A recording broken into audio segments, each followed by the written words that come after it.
Welcome to Labana trader. आशा करते हैं आप लोग सब अच्छे होंगे, मस्त होंगे और काफी बढ़िया होंगे। तो जैसे कि आपने हमारा पिछला वीडियो देखा होगा, तो हमने आपको बताया था कि हम आपको संडे के दिन एक लर्निंग पर्पस के लिए एक अच्छा खासा क्वालिटी कंटेंट देंगे। ठीक है, तो उस इनिशिएटिव के तहत हम आज आपको एक अच्छा लर्निंग स्टॉक मार्केट के बारे में करवाने के लिए आपके सामने वापस आ चुके हैं। तो आशा करते हैं कि आप हमारे इस वीडियो को पूरा देखेंगे, ध्यान से देखेंगे और स्टॉक मार्केट के बारे में एक क्वालिटी जानकारी प्राप्त करेंगे। ठीक है फ्रेंड, तो लेट्स स्टार्ट अवर सेशन।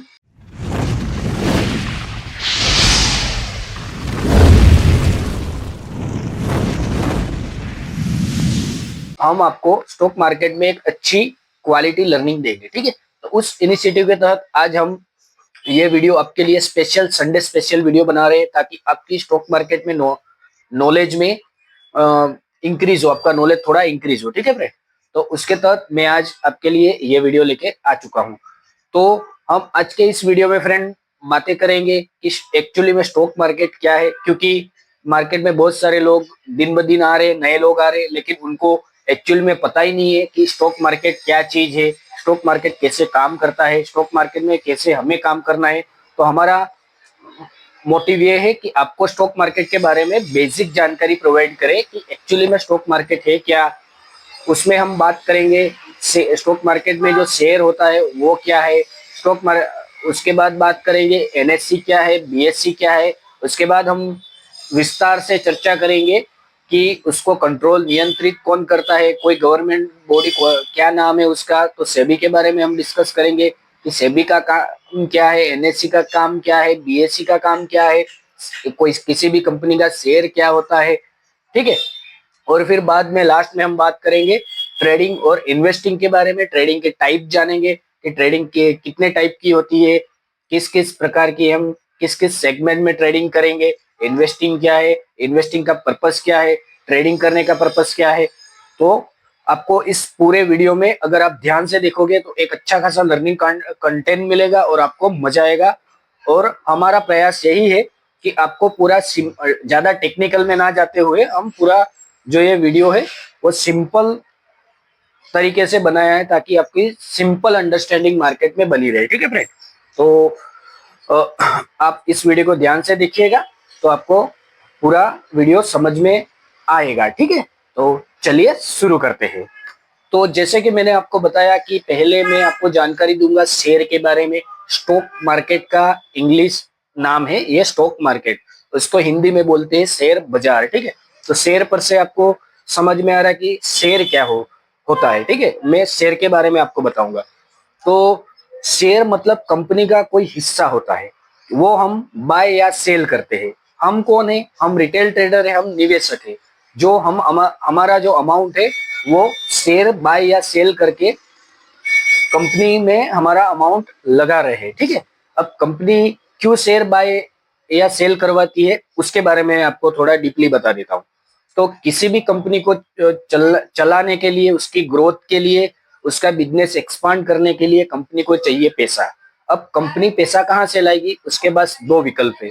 पहला, या तो वो किसी बैंक के पास से लोन लेगी, या दूसरा उसके पास विकल्प रहेगा कि क्राउड फंडिंग करेगी। क्राउड फंडिंग के माध्यम से वो पैसा कलेक्ट करेगी अपने बिजनेस को ग्रो और एक्सपांड करने के लिए। ठीक है, तो अब आप सबको बताना चाहता हूं कि कंपनी के पास जो भी होल्डिंग रहती है उनके प्रमोटर्स की, उनके ओनर्स की, वो शेयर के रूप में रहती है।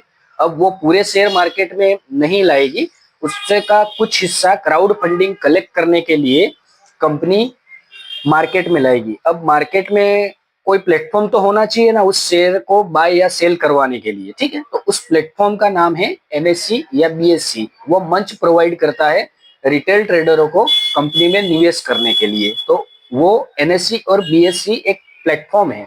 ठीक है, तो अब हम बात कर लेते हैं। अब जो आपको बेसिक मैंने बता दिया कि कंपनी को क्या रिक्वायरमेंट है रिटेल ट्रेडर की, वो सब मैंने बताया। अब शेयर को मैं एक नॉर्मल वे में आपको समझाने का प्रयास करूंगा, तो वो आप ध्यान से सुनिएगा तो आपको समझ में आ जाएगा। शेयर वो चीज है, मान लो कि उसको मैं एग्जाम्पल के जरिए आपको समझाने का प्रयास करता हूँ। तो मान लो कि एक सब्जी की दुकान है। ठीक है, तो जो दुकान है उसमें जो सब्जी रखी हुई है वो एक कंपनी से आप कंपेयर कीजिएगा, दुकान और कंपनी। दुकान है वो एक कंपनी है, और ठीक है। तो अब मान लीजिएगा कि उस दुकान में किसी ने टमाटर उसके पास है, वो टमाटर मतलब उस कंपनी के शेयर है, ठीक है। अब मान लो कि 100 टमाटर है उस दुकानदार के पास। अब उसको खरीदने वाले कितने हैं? 200 लोग हैं। अगर 200 लोग हैं और टमाटर 100 है, मतलब कि उस टमाटर की वैल्यू है, वैल्यू बढ़ी। जैसे जैसे टमाटर के खरीदार बढ़ते जाएंगे, वैसे वैसे टमाटर का दाम भी बढ़ता जाएगा। मतलब कि टमाटर की डिमांड बढ़ रही है, उसकी वजह से उसकी जो वैल्यू है टमाटर की वो बढ़ रही है। अगर टमाटर की वैल्यू बढ़ रही है तो जो उसकी दुकान का जो मालिक है उस उसका भी प्रॉफिट हो रहा है, मतलब उसका कलेक्शन बढ़ रहा है, तो उसकी मार्केट वैल्यू बढ़ रही है। इसी हिसाब से कंपनी में है, कंपनी टमाटर यानी शेयर। तो अगर शेयर के खरीदार ज्यादा होंगे तो उसकी डिमांड बढ़ेगी, डिमांड बढ़ेगी तो उसकी मार्केट वैल्यू बढ़ेगी, मार्केट वैल्यू बढ़ेगी तो कंपनी की वैल्यूएशन बढ़ेगी, कंपनी की वैल्यूएशन बढ़ेगी तो उसका प्रॉफिट होगा, प्रॉफिट होगा तो उसमें उसके जो निवेशक हैं हमारे जैसे, उसका भी फायदा होगा। समझ में आशा करता हूं कि आपको इस कॉन्सेप्ट के माध्यम से समझ में आ गया होगा कि शेयर क्या है, ठीक है। जैसे जैसे जैसे कि मैंने आपको एग्जांपल दिया कि अगर टमाटर की क्वांटिटी तो सेम ही है, ठीक है, उसमें वेरिएशन नहीं आएगा। और मान लीजिए कि उसके सप्लायर मतलब उसको खरीदार कम हो गए, उसके खरीदार कम हो गए तो टमाटर की प्राइस गिरेगी, क्योंकि टमाटर की सप्लाई बढ़ गई है। टमाटर की सप्लाई बढ़ गई है तो उसकी प्राइस गिरेगी, प्राइस गिरेगी तो उस जो दुकानदार है उसकी मार्केट वैल्यू में गिरावट आएगी, उसको मार्केट वैल्यू में गिरावट आएगी तो जो उसमें निवेशक निवेश कर रहे हैं उनको लॉस होगा, ठीक है। तो ये मुझे मतलब ये एग्जाम्पल के माध्यम से आपको इतना तो समझ में आ गया कि शेयर मतलब क्या है। तो शेयर मतलब शेयर के माध्यम से आप किसी भी कंपनी में पार्टनर बन रहे हो, उसके भागीदार बन रहे हो, उसके मालिक बन रहे हो, उस हिस्से का जितने आपने शेयर लिए उस हिस्से का। अब आपको क्या होगा उससे? मान लो कि किसी कंपनी का आपने जो शेयर लिया है, उस कंपनी उसकी शेयर की प्राइस, उस कंपनी के शेयर की प्राइस आपने जहां से लिया है उससे बढ़ना स्टार्ट की, तो वैसे वैसे आपका भी प्रॉफिट होता जाएगा। अगर आपने जहां से उस शेयर को बाय किया है और वहीं से उस शेयर की प्राइस डाउन होती चली गई, तो वैसे वैसे आपका नुकसान होगा। तो ये मैंने आपको सिंपल जानकारी दी कि शेयर एक्चुअली में है क्या, ठीक है। तो आशा करता हूँ कि आपका शेयर के बारे में जो कॉन्सेप्ट है वो क्लियर हो चुका होगा, और ये भी पता चल गया होगा कि कंपनी क्यों मार्केट में शेयर को लाती है, क्योंकि उसको चाहिए फंडिंग। फंडिंग कहाँ से आएगा? क्राउड फंडिंग एक जरिया है जो स्टॉक मार्केट के जरिए कंपनी को फंड मिलता है, ठीक है, अपने बिजनेस को एक्सपांड और ग्रो करने के लिए। तो ये मैंने आपको डाउट क्लियर कर दिया शेयर के बारे में। अब बात आ रही है एनएससी और बीएससी की। तो एनएससी क्या है और बीएससी क्या है? तो ये जो दो प्लेटफॉर्म है, ये मंच प्रोवाइड करते हैं निवेशकों को शेयर की बाइंग और सेलिंग करने के लिए। लेकिन उनके बीच में भी एक आता है ब्रोकर, उसके बारे में भी हम बात करेंगे विस्तार से। पहले एनएससी क्या है और बीएससी क्या है उसके बारे में मैं आपको बता देता हूँ। तो एनएससी है, ये नेशनल स्टॉक एक्सचेंज है, ठीक है। ये एक मंच है जहां पे जो भारत देश की जो भी बड़ी बड़ी कंपनियां हैं वो लिस्टेड रहती है, उनके शेयर लिस्ट होते हैं यहाँ पे, आईपीओ के माध्यम से लिस्ट होता है। आपने सुना होगा कि इस कंपनी का आईपीओ आ रहा है, ये आ रहा है, वो आपने सुना होगा। तो उसका मतलब क्या है कि वो कंपनी इन एक्सचेंजेस पे लिस्ट होती है आईपीओ के माध्यम से। आईपीओ का फुल फॉर्म क्या है कि इनिशियल पब्लिक ऑफर, ठीक है। तो वो अपने शेयर यहाँ पे लिस्ट करते हैं एनएससी और बीएससी के माध्यम से, फिर रिटेल ट्रेडर के लिए वो ओपन हो जाते हैं ओपन मार्केट में, और फिर उस जो कंपनी एनएससी और बीएससी में लिस्ट होती है उनकी ट्रेडिंग या इन्वेस्टिंग स्टार्ट हो जाती है। तो वो जो मंच प्रोवाइड करने का काम कर रहे हैं वो एनएससी और बीएससी का है, ठीक है। तो आपको अगर पता नहीं है तो मैं बता देता हूँ कि भारत में दो मेजर एक्सचेंज है, बाकी बहुत सारे है, लेकिन जो मेजर एक्सचेंजेस है वो एनएससी और बीएससी है, नेशनल स्टॉक एक्सचेंज और बॉम्बे स्टॉक एक्सचेंज। पहले सबसे पुराना एशिया का सबसे बड़ा एक्सचेंज और पुराना एक्सचेंज जो है वो बीएससी है, जो 1875 में स्टार्ट हुआ था। ये जस्ट बेसिक बातें बता रहा हूँ आपको बीएससी के बारे में। और एनएससी है वो बाद में आया था 1992 में, 1992 में आया था, ठीक है, एनएससी की स्टार्टिंग हुई थी।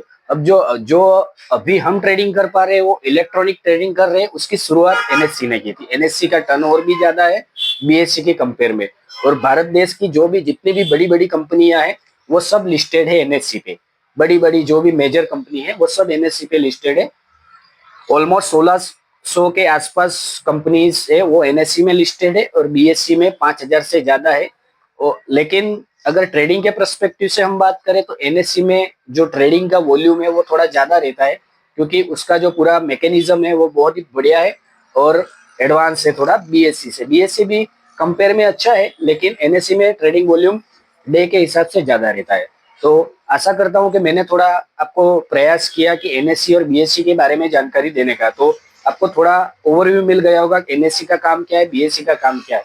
एनएससी का काम है ट्रेडर को, इन्वेस्टर को मंच प्रोवाइड करना शेयरों की खरीद बिक्री के लिए।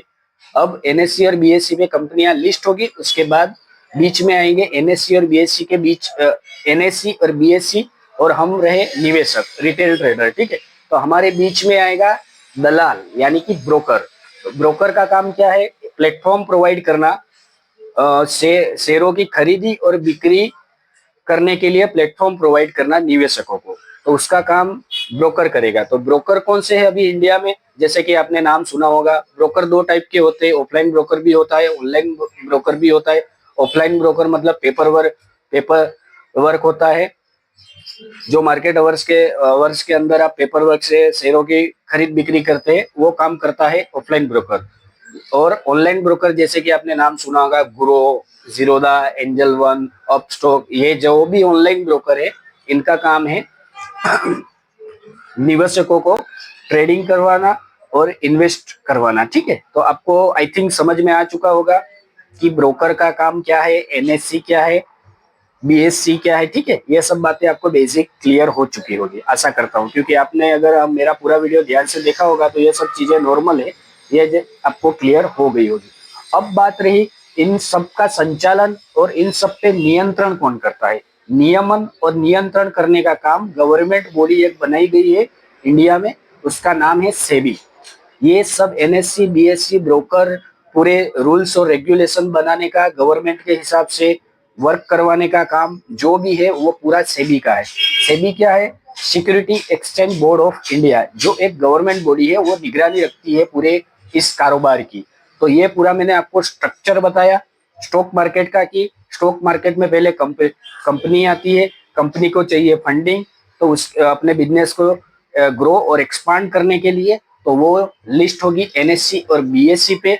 एनएससी और बीएससी क्या है, एक्सचेंजेस से मंच प्रोवाइड करते हैं कंपनी को निवेशकों से कनेक्ट करने के लिए।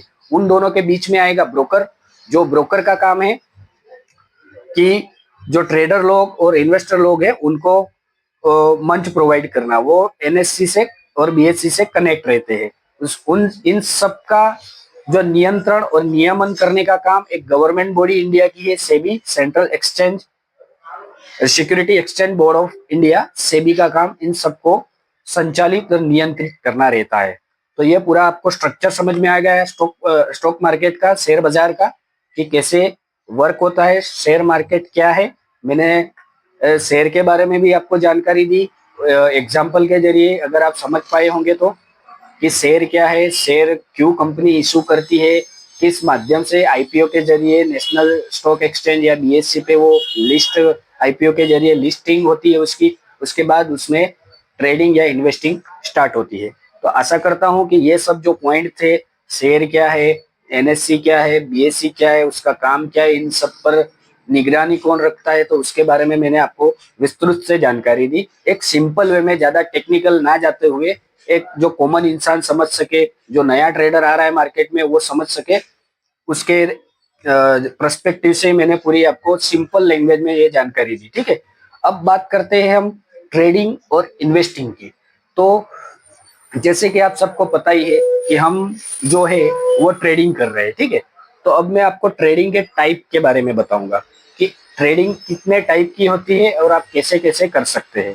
उसके बाद बताऊंगा इन्वेस्टिंग का प्रोस्पेक्टिव क्या है और इन्वेस्टिंग कैसे करते हैं, ठीक है फ्रेंड।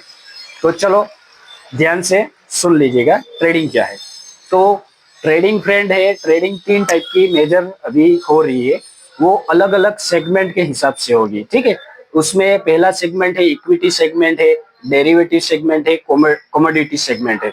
इक्विटी सेगमेंट में आप किस चीज की ट्रेडिंग कर सकोगे, तो स्टॉक की, शेयर की, ठीक है। किसी भी कंपनी का शेयर एनएससी बीएसई पे लिस्ट होगा, उसको आप ब्रोकर के माध्यम से बाय या सेल कर पाओगे इक्विटी इक्विटी सेगमेंट में, ठीक है। फिर आएगा डेरिवेटिव सेगमेंट। डेरिवेटिव सेगमेंट में एफएनओ करके आप नाम सुन रहे, जो हम कर रहे हैं फ्यूचर एंड ऑप्शन, तो उसमें आप ट्रेड कर पाओगे स्ट्राइक को प्रीमियमों की स्ट्राइक प्राइस को, ठीक है।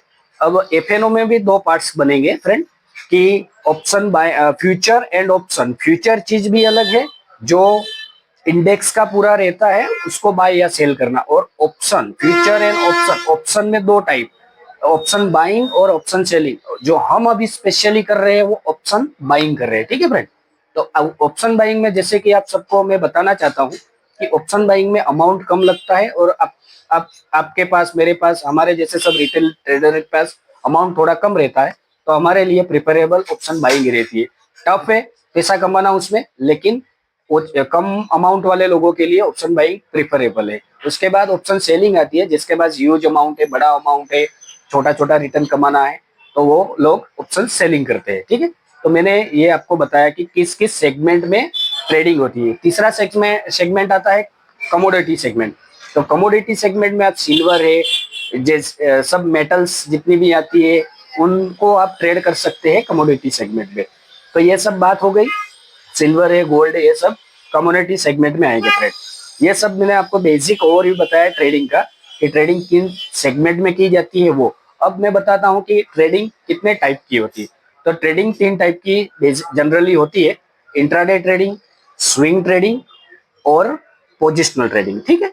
अब हम जो कर रहे हैं फ्रेंड, वो है इंट्राडे ट्रेडिंग। इंट्राडे ट्रेडिंग मतलब क्या है, कि आप कोई भी ऑर्डर लगाओगे, वो एक ही दिन में, एक दिन के ड्यूरेशन में उसको क्लोज करना है। मतलब कि मार्केट स्टार्ट हुआ 9 बजे, 9 बजे से 9 बज के 15 मिनट से मार्केट स्टार्ट होता है, ठीक है, आप सबको पता ही है, और 3 बज के 30 मिनट को क्लोज होता है। तो उस बीच में जो भी हम ट्रेडिंग करेंगे उसको बोलेंगे इंट्राडे ट्रेडिंग, ठीक है। उस बीच में हम जो भी ऑप्शन का प्रीमियम बाय करेंगे, उसे सेल करेंगे 3 बज के 30 मिनट से पहले, तो वो सब चीजें आएगी इंट्राडे ट्रेडिंग में। उसके बाद है स्विंग ट्रेडिंग के बारे में बताता हूँ। तो स्विंग ट्रेडिंग क्या है, कि आपको 3-4 दिन या फिर एक वीक के लिए आप कोई भी स्क्रिप्ट को होल्ड करोगे। कोई भी शेयर आपने ले लिया, उसको एक वीक के लिए रख दिया, उसके बाद आपको अच्छा खासा प्रॉफिट हो गया, उसको सेल कर दिया, तो वो सब चीजें आएगी स्विंग ट्रेडिंग में। मतलब टाइम ड्यूरेशन के हिसाब से ट्रेडिंग के ये सब टाइप बनाए हुए हैं। इंट्राडे ट्रेडिंग 1 डे के लिए, एक वीक के लिए, यार उससे थोड़ा ज्यादा राउंड अबाउट टाइम जो होता है, एक वीक या उससे कम, तो वो स्विंग ट्रेडिंग में आ जाएगा, ठीक है। उसके बाद पोजिशनल ट्रेडिंग। पोजिशनल ट्रेडिंग मतलब कि आपका मंथ टू मंथ कुछ टारगेट होगा, कि मैं 2 महीने में किसी कोई भी शेयर बाय कर रहा हूँ, या कोई भी ऑप्शन ट्रेडिंग में कोई भी स्ट्राइक से बाय कर रहा हूँ, तो मेरा इतना टारगेट रहेगा, मंथ टू मंथ आप कैलकुलेट करते हो, तो वो सब चीजें आ जाएगी पोजिशनल ट्रेडिंग में। तो मैंने एकदम सिंपल तरीके से आपको बताया कि ट्रेडिंग के टाइप्स, कैसे ट्रेडिंग की जाती है, और उसका ड्यूरेशन क्या रहता है, ठीक है। तो आशा करता हूं कि आपको ट्रेडिंग के बारे में जो भी कॉन्सेप्ट है वो आपके सब क्लियर हो गए। अब बात कर लेते हैं इन्वेस्टिंग। इन्वेस्टिंग क्या है, कि इन्वेस्टिंग एक पैशन और लॉन्ग विजन है, ठीक है फ्रेंड। जिन लोगों के पास ह्यूज कैपिटल है, बहुत अच्छा अमाउंट है, और वो चाहते हैं कि उनकी कैपिटल धीरे धीरे धीरे ग्रो होती रहे, तो उन लोगों के लिए इन्वेस्टिंग बेस्ट ऑप्शन है। इन्वेस्टिंग मतलब कि लॉन्ग टाइम के लिए आपने किसी भी कंपनी के शेयर लिए, उसको बाय किया, उसको 4 या 5 या 6 साल के ड्यूरेशन के लिए आपने उसको रख दिया, उसके बाद जो भी मुनाफा होगा उसके हिसाब से वो इन्वेस्टिंग होती है। तो इन्वेस्टिंग मतलब कि लॉन्ग टाइम विजन के लिए है। जिन लोगों को रिटर्न धीरे धीरे चाहिए या सेफ रिटर्न चाहिए, तो वो सब चीजें। तो इन्वेस्टिंग और ट्रेडिंग का मैं डिफरेंस थोड़ा बता दें। ट्रेडिंग थोड़ा रिस्की है, इन्वेस्टिंग थोड़ा सेफ है। लेकिन अगर जिनको everyday day by day profit चाहिए कुछ ना कुछ, अगर, हाँ, और दूसरी बात कि ट्रेडिंग में हाई स्किल की रिक्वायरमेंट रहेगी आपको, आपकी स्किल बहुत ज्यादा टेस्ट होगी उसमें ट्रेडिंग में। और इन्वेस्टिंग में आप थोड़ा स्टॉक का फंडामेंटल, ये सब चीजें, कंपनी के बारे में पूरी जानकारी लोगे, कंपनी का विजन क्या है, कंपनी कैसे आगे जाके वर्क करेगी, कंपनी आगे जाके ग्रो करेगी, वर्क करेगी तो आपको प्रॉफिट होगा। तो इन्वेस्टिंग का पूरा एनालिसिस अलग होता है, ट्रेडिंग का पूरा एनालिसिस अलग होता है। अगर इन सब के वीडियो हम बनाएंगे डिटेल में आपके लिए 110% बनाएंगे, लेकिन अभी हम आपको जस्ट बेसिक जानकारी दे रहे हैं कि इन्वेस्टिंग क्या है, ट्रेडिंग क्या है, मार्केट का पूरा स्ट्रक्चर क्या है, एनएससी क्या है, बीएससी क्या है, शेयर क्या है, ठीक है, आईपीओ कंपनी क्यों लाती है, आईपीओ का मीनिंग क्या है। मैंने आई थिंक ये सब चीजों के बारे में बेसिक में आपको एक सिंपल वे में समझाने का प्रयास किया है। तो आशा करता हूँ कि आप लोग आपको सब समझ में आया होगा कि ये सब चीजें क्या है, ठीक है। तो ये स्टॉक मार्केट का मतलब बेस बोलते हैं ना, बेसिक, ये सब चीजें फ्रेंड। तो आशा करता हूँ कि आपको ये हमारा आज का जो वीडियो है वो अच्छा लगा होगा, जो आपके जो ट्रेडिंग जर्नी है उसमें एक वैल्यू ऐड करेगा। ये बेसिक है मार्केट का, इसको जानना बहुत जरूरी रहता है किसी भी ट्रेडर को। तो आशा करता हूँ कि आपको ये हमारा कंटेंट अच्छा लगा होगा, और आगे भी हम ऐसे एजुकेशनल पर्पस, मार्केट की इंफॉर्मेटिव जानकारी आगे भी हमारी इस संडे स्पेशल सीरीज हमने अभी बनाई है उसमें डालते रहेंगे, ताकि आपको आपका नॉलेज बढ़ता रहे। हम ज्यादा टेक्निकल वर्ड में नहीं जाएंगे, हम सिंपल वे में बताने का प्रयास करेंगे कि कोई भी नॉर्मल इंसान हो उसको एटलीस्ट इतना तो, अगर वो स्टॉक मार्केट में ट्रेडिंग या इन्वेस्टिंग कर रहा है तो इतना तो नॉलेज उसको होना ही चाहिए। बस यही हमारा प्रयास रहेगा। तो आशा करते हैं कि हमारा आज का जो ये कंटेंट है आपको बहुत अच्छा लगा होगा। अगर ये हमारा कंटेंट अच्छा लगा हो तो हमारे वीडियो को ज्यादा से ज्यादा लाइक करवाइएगा, शेयर करवाइएगा, और आपके दोस्तों को, यारों को, फैमिली को शेयर कीजिएगा, ताकि आपका भी नॉलेज बढ़े, उनका भी बढ़े, ठीक है फ्रेंड। और ज्यादा से ज्यादा हमारी चैनल को सब्सक्राइब करवाइए।